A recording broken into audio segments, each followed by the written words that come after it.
Hello friends, ఇప్పుడే సమర్పించి market set close స్వాగతం. ఇక లాస్ట్ ఫ్రైడే ఒక బిగ్ సెల్ ఆఫ్ తర్వాత ఈ వారం అంటే first day of the week, ఇది దివాళీ వారం కూడాను ప్లస్ ఎక్స్పైరీ వీక్ కూడాను. సో ఈ వారం ఒక బెటర్ పిక్చర్ మనకి నిఫ్టీలో కనపడుతుంది చూసాం. సో ఒక గుడ్ మూవ్స్ కొన్ని స్టాక్స్ ఆర్ సెక్టర్స్ లో, పర్టికులర్లీ పబ్లిక్ సెక్టర్ బ్యాంక్స్ కానీ, మెటల్స్ కానీ, ఆటోస్ లో కానీ, వీటన్నిటిని కూడా నిఫ్టీని ఒక 150 పాయింట్స్ పైకి తీసుకెళ్ళడానికి హెల్ప్ చేసిందని చెప్పొచ్చు. సో ఈ రోజు మార్కెట్ ఓపెనింగ్ చూస్తే కనుక 24,251 దగ్గర ఓపెన్ అయిన నిఫ్టీ 24,134 దాకా రావటం చూసాం ఒక స్టేజ్ లో. ఫ్రైడేస్ లో ఏదైతే ఉందో 24,073. సో దానికి ఆల్మోస్ట్ ఒక 60 పాయింట్స్ పై నుంచే ఫస్ట్ హాఫ్ అన్ అవర్ లోనే ఒక లో ఫామ్ అయ్యి, ఇన్ఫాక్ట్ గ్యాప్ ఏదైతే ఓపెన్ అయిందో గ్యాప్ అప్, ఆ గ్యాప్ ఫిల్ చేసి ఒక అగ్రెసివ్ స్టాండ్ నిఫ్టీ అనేది ఇనిషియల్లీ తీసుకోవడం చూసాం. సో డే మొత్తం మనం చూస్తే కనుక ఆల్మోస్ట్ 3 o'clock వరకు కూడా 250 to 300 పాయింట్స్ ప్లస్ లోనే మనకి నిఫ్టీ ట్రేడ్ అవటం చూసాం. But last half an hour లో 150 పాయింట్స్ క్రాక్ అవుట్ అని చూసాం. That's because of last minute selling or maybe some profit booking at higher levels అని చెప్పుకోవచ్చు. ఏదైనప్పటికీ 100-day మూవింగ్ యావరేజ్ బ్రేక్ చేయలేకపోయింది. ఆల్ దీస్ డేస్ మనం ఏదైతే సపోర్ట్ పాయింట్ అనుకున్నాం, ఇప్పుడు రెసిస్టెన్స్ పాయింట్ అవుతుంది. యాజ్ ఆఫ్ నో 24,474 ఏదైతే 100-day మూవింగ్ యావరేజ్ దాన్ని క్రాస్ చేయలేకపోయింది. సో ఇంట్రాడే 24,492 వచ్చినప్పటికీ క్లోజింగ్ చూస్తే కనుక almost way below 120 points from 100-day moving average గా మనం చెప్పుకోవచ్చు. So all in all Nifty range అనేది ఇంకా షిఫ్ట్ అవ్వలేదు. మేబీ జూలైలో ఏదైతే ఉందో, ప్రాబ్లీ జూలై ఆగస్ట్ లో 23,893 అది ఒక క్లియర్ సపోర్ట్ గా ఉంటుంది. అంటే ఇక్కడ నుంచి అబౌట్ 350-400 పాయింట్స్ కింద. అండ్ అప్పర్ సైడ్ ఒకవేళ 24,490 ఈరోజు హై అంటే 24,500 అనుకుందాము, దానిపైన క్లోజ్ అవుతే కనుక 24,818 అనేది ఇంకో మేజర్ రెసిస్టెన్స్ ఉంటుంది, which is 20-day moving average. So ఇది రెసిస్టెన్స్ జోన్ లో ఉంటుంది కాబట్టి డెఫినెట్లీ ఆ రేంజ్ లో సెల్లింగ్ వచ్చే ఛాన్సెస్ మనకి ఎక్కువ కనిపిస్తుంది. So probably most of the moves అన్ని కూడా మనకి రిజల్ట్స్ రియాక్షన్ అనే చెప్పుకోవచ్చు. వీకెండ్ రిజల్ట్స్ కానీ, లేకపోతే ఈ రోజు వచ్చిన రిజల్ట్స్ ప్రకారం కూడా కొన్ని స్టాక్స్ మూవ్మెంట్ అనేది చూసాం. సో నిఫ్టీలో బిగ్గెస్ట్ గెయినర్ మనం చూస్తే కనుక శ్రీరామ్ ఫైనాన్స్ వారాంతరంలో మనకి రిజల్ట్స్ రావడం చూసాం. 5.3% గెయిన్ అవటం చూసాం. నెక్స్ట్ బిగ్ మూవ్ మనకి 2.97% గెయిన్ తోటి ICICI bank, again results reaction. And Adani రేపు రిజల్ట్స్ అనౌన్స్ చేయబోతుంది. Maybe ahead of results rally అనొచ్చు. అది కూడా నిఫ్టీకి 3.9% పెరిగి ఐ థింక్ ఈ 150 పాయింట్స్ దోహదపడిందని చెప్పుకోవచ్చు. సమ్ ఆటో నేమ్స్ ఏవైతే ఉన్నాయో, ఐషర్ మోటార్ కానీ, లేకపోతే M&M లాంటి స్టాక్స్ లో కొద్దిగా పాజిటివిటీ రావడం చూసాం. ఇక మెటల్స్ యాజ్ ఎ ప్యాక్ కొద్దిగా మంచి మూవ్ రావడం చూసాం. Stocks like JSW, Tata steel, Hindalco లాంటి స్టాక్స్ లో, కొన్ని FMCG names like Lever and probably Asian Paints లాంటివి, ఇవన్నీ కూడా ప్రాబ్లీ 1% ప్లస్ పెరగడం చూసాం. ఇంకా బ్యాంకింగ్ అండ్ ఫైనాన్షియల్ లో spill over effect of ICICI bank, so IndusInd లాంటివి, లేదంటే SBI ఏదైతే నిఫ్టీలో ఉన్నాయో అవి కూడా పెరగడం చూసాం. కొన్ని ఫార్మా నేమ్స్ లైక్ సిప్లా లాంటివి, FMCGలో బ్రిటానియా, నెస్లే లాంటివి కూడా పాజిటివ్ గా ట్రేడ్ అవటం చూసాం. ఇక వీక్ గా ట్రేడ్ అయిన వాటిల్లో again results reaction. Coal India biggest loser, 4.2% crack అయింది. ఇక ఆటో ఇందాక అనుకున్నట్టు ఇట్ టుకే సైడ్స్ కాబట్టి పాజిటివ్ గా రెండు ట్రేడ్ అయితే, నెగటివ్ లో కూడా కొన్ని స్టాక్స్ ఉన్నాయి. ఈ రోజు బజాజ్ ఆటో 1.9% పడింది. ఇక బ్యాంకింగ్ యూనో ఇండెక్స్ మేనేజ్మెంట్ ప్రకారం ప్రాబ్లీ కొన్ని బ్యాంక్స్ పెరిగినప్పుడు కొన్ని పడతాయి కాబట్టి యాక్సిస్ బ్యాంక్, కోటక్ బ్యాంక్ ఈ రోజు నెగటివ్ సైడ్ తీసుకుని చెప్పుకోవచ్చు. అబౌట్ 1.8% యావరేజ్ లో పడుతుంది చూసాం.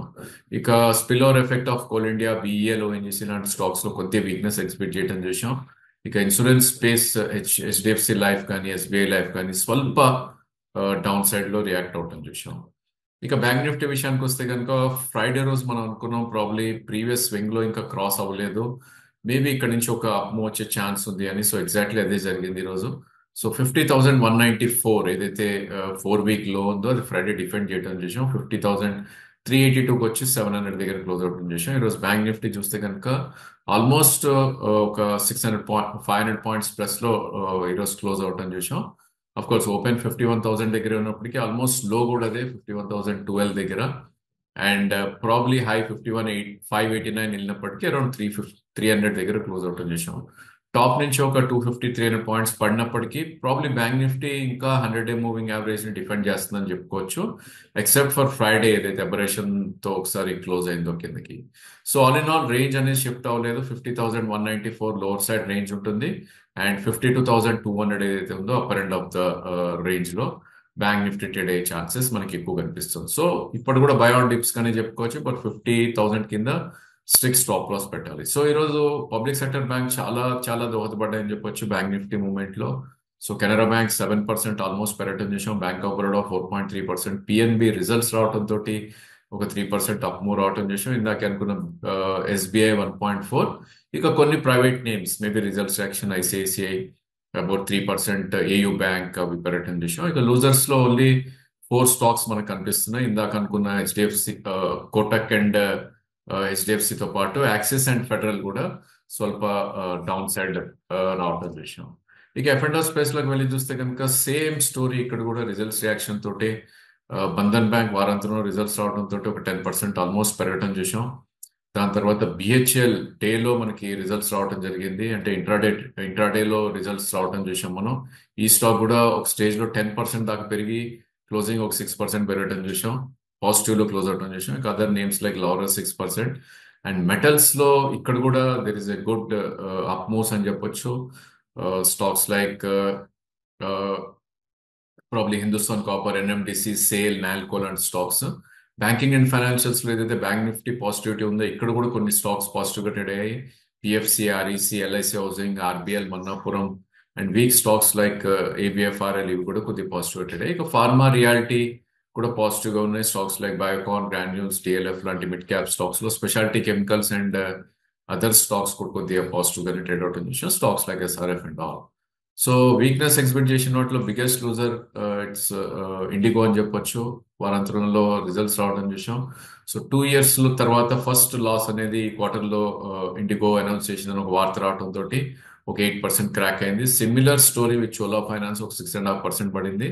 ఇంకా గ్యాస్ బేస్డ్ స్టాక్స్ ఏవైతే గత కొన్ని రోజులుగా వీక్ గా ట్రేడ్ అవుతున్నాయో, ఇన్ఫాక్ట్ మనం లాస్ట్ వీక్ అనుకున్నాం 200-day మూవింగ్ యావరేజ్ కిందకు వచ్చింది అని. సో ఎంజిఎల్, ఐజిఎల్ లాంటి స్టాక్స్ ఇంకా ఫర్దర్ వీక్ అవటం చూస్తున్నాం. ఇన్ఫాక్ట్ ఐజిఎల్ స్టాక్ అయితే 375 లాస్ట్ ఇయర్ అక్టోబర్ లో, అది ఇంకో 25 రూపీస్ పడితే కనుక సో ఇంకా వీక్నెస్ అనేది ఎక్స్పెక్ట్ చేస్తుంది. ఇంకా అదర్ నేమ్స్ క్యాపిటల్ గుడ్స్ లో ఏబీబీ లాంటి స్టాక్స్ అండ్ హై బీటాలో Torrent Pharma, SBI cards, Indian hotel లాంటి స్టాక్స్ కూడా ఒక వీక్నెస్ అనేది ఎగ్జిబిట్ చేయడం చూసాం. ఇక క్యాష్ సెగ్మెంట్ లోకి మనం వెళ్ళి చూస్తే కనుక it was again results. Probably ఇంట్రాడేలో మనకి అరవింద్ రిజల్ట్స్ రావడంతో ఒక 18% పెరగటం చూసాం. ఆఫ్ కోర్స్ వాల్యూమ్ అంత గ్రేట్ గా లేవు. సో అబౌట్ 7 to 8 lakhs అయింది, ఈరోజు 32 lakhs అయింది. దట్స్ ఓన్లీ ఇంట్రాడే ప్లేస్మెంట్ అనేది ఎక్కువ ఉంటుంది కాబట్టి. బట్ శారదా క్రాప్ ఒక స్వింగ్ హై పైన క్లోజ్ అవటం చూసాం, ఒక 10% అప్పర్ సర్క్యూట్ తో, అప్పర్ మూవ్ తోటి. ఇక బిట్ అండ్ డౌన్ స్టాక్స్ లో ఏవైతే ఉన్నాయో సువెన్ లైఫ్ కానీ, సాగర్ సిమెంట్ కానీ, లేదంటే షఫైర్ కానీ, ఎంఏ ఆర్గానిక్, ఉషా మార్టిన్, అమ్రరాజా, ఇవన్నీ కూడా ఒక మంచి అప్ మూవ్ రావడం చూసాం. ఎస్ బ్యాంక్ ఇన్ఫాక్ట్ వారాంతరం రిజల్ట్స్ తర్వాత ఈ స్టాక్ కూడా ఒక స్టేజ్ లో క్లోజ్ టు అబౌట్ 8.5-9% పెరిగి ఒక 7% దాకా పెరగడం చూసాం. మోతీలాల్ ఓస్వాల్ సేమ్ స్టోరీ, ఈరోజు రిజల్ట్స్ ఉన్నాయి దానిది. ఇక అదర్ నేమ్స్ ఏవైతే పోకర్నా, వీల్స్, కళామందిర్ లాంటి స్టాక్స్ లో పాజిటివిటీ రావడం చూసాం. ఇక కొన్ని నేమ్స్ స్పెక్యులేటివ్ స్టాక్స్ ఏవైతే ఉన్నాయో అవి కూడా అప్పర్ సర్క్యూట్ లో క్లోజ్ అవటం చూసాం. స్టాక్స్ లైక్ కాఫీ డే కానీ, సుజలాన్ కానీ, హట్కో, ఇవన్నీ కూడా బిలో 200-day మూవింగ్ యావరేజ్ కింద ట్రేడ్ అవుతున్నాయి. అండ్ ఇవన్నీ కూడా 4 to 5% పెరగటం చూసాం. That's because of maybe down side ఇంతకన్నా పడుతుంది అని కొంతమంది ఇన్వెస్టర్స్ కొనటం వల్ల, లేకపోతే సమ్ మ్యూచువల్ ఫండ్స్ కొనటం వల్ల ప్రాబ్లీ ఈ స్టాక్స్ పెరగటం చూసాం. ఇక ఓల్డ్ టైమ్ ఈ రోజు ఆల్మోస్ట్ 13% బిగ్ లూజర్ గా మనం ట్రాక్ చేసే స్టాక్స్ లో 200-day మూవింగ్ యావరేజ్ కింద క్లోజ్ అవటం చూసాం. సో టాప్ నుంచి 14,800 నుంచి ఆల్మోస్ట్ 10,500 దగ్గర ఈ రోజు క్లోజ్ అయింది. 200-day మూవింగ్ యావరేజ్ 11,044 దగ్గర ఉంది. సో బిలో దట్ క్లోజ్ అయింది విత్ వాల్యూమ్ 1,80,000 వాల్యూమ్ అయింది. దీని average volume 30,000 to 40,000 per day ఉంటుంది. సో మేబీ రిజల్ట్స్ బాగున్నట్లేవు దీంట్లో. ఈ స్టాక్ ని కూడా ఐ థింక్ ఒక బిగ్ సెల్ ఆఫ్ కి గురైంది. Similar story with Tattva, gap down about almost 10% దాకా క్రాక్ అవుట్ అని చూసాం. ఈ స్టాక్ కి ఆల్మోస్ట్ 2,650 నుంచి ప్రాబ్లీ 815 ఇప్పటి వరకు కూడా రెస్పైట్ లేదు, అన్చార్టెడ్ జోన్ ట్రేడ్ అవుతుంది. ఎవ్రీ మంత్ కూడా ఒక న్యూయర్ లోస్ అనేది ఫామ్ అవుతుంది చూస్తున్నాం మనం. ఇక వన్ గుడ్ స్టాక్ ఏదైతే అనుకుంటున్నాం మనం, క్రాఫ్ట్స్మెన్, ఈ స్టాక్ కూడా బిలో 200-day మూవింగ్ యావరేజ్ వచ్చేటం చూసాం. 7,100 నుంచి 4,900, సో 2,000 పాయింట్స్ విత్ ఇన్ ఈ 1 month లోనే ఆల్మోస్ట్ ఈరోడ్ అవుట్ అని చూసాం. మేబీ 45 days లోనే ఈరోడ్ అవుట్ అని చూసాం. సో గుడ్ స్టాక్స్ కూడా బ్యాడ్ రిజల్ట్స్ ఇచ్చినప్పుడు ఎలా పడతాయో కొన్ని ఇలాంటి ఉదాహరణలు మనం చూడొచ్చు. ఇక అదర్ నేమ్స్ లైక్ గ్రాండ్వెల్ కానీ లేదంటే Zee media, JSW energy, energy స్పేస్లో కొంచెం సెల్లింగ్ రావడం చూస్తున్నాం. సిజీ పవర్, పిఎన్బి హౌసింగ్ కానీ, Schaeffler in fact below 200-day moving average, JBMA below 200-day moving average. So ఈ రోజు కూడా మార్కెట్ ఒక 150-200 పాయింట్స్ పెరుగుతున్నప్పటికీ చాలా స్టాక్స్ బిలో 200 మూవింగ్ యావరేజెస్ కూడా వచ్చేయటం చూసాం. So some profit booking in just dial, Paytm, Chennai petrol and stocks లో కూడా ఈరోజు జరగటం చూసాం. సో రిజల్ట్స్ కి మార్కెట్ అప్ సైడ్ రియాక్షన్ తక్కువ ఉంటుంది, ఎందుకంటే ఈ రోజు మనం చూసాం బిహెచ్ఎల్ 10% పెరిగినాక ఇంకో 5% వస్తుంది అనుకున్న తరుణంలో ఒక 3-4% కిందనే క్లోజ్ అవటం చూసాం. ఇన్ఫాక్ట్ బంధన్ బ్యాంక్ కూడా ఒక స్టేజ్ లో 13% దాకా వెళ్ళినప్పటికీ క్లోజింగ్ వచ్చేసరికి 10%, నియర్ టు 10% పెరగటం చూసాం. That's because of pure short covering, ఎందుకంటే ఆ స్టాక్ బ్యాన్ లో ఉంది కాబట్టి. అండ్ స్టాక్స్ ఎక్కడైతే రిజల్ట్స్ బాగాలేదో, లైక్ మనం గతంలో చూసాం బజాజ్ ఆటో కానీ, లేదంటే మొన్న రిజల్ట్స్ బాగా ఇవ్వని కొన్ని నేమ్స్ కూడా 15-20% కూడా సింగిల్ డే పడుతుంది చూస్తున్నాం. అంటే బ్యాడ్ రిజల్ట్స్ ని మార్కెట్ బాగా పనిష్ చేస్తుంది, అండ్ గుడ్ రిజల్ట్స్ ని probably market it's not giving big thumbs up.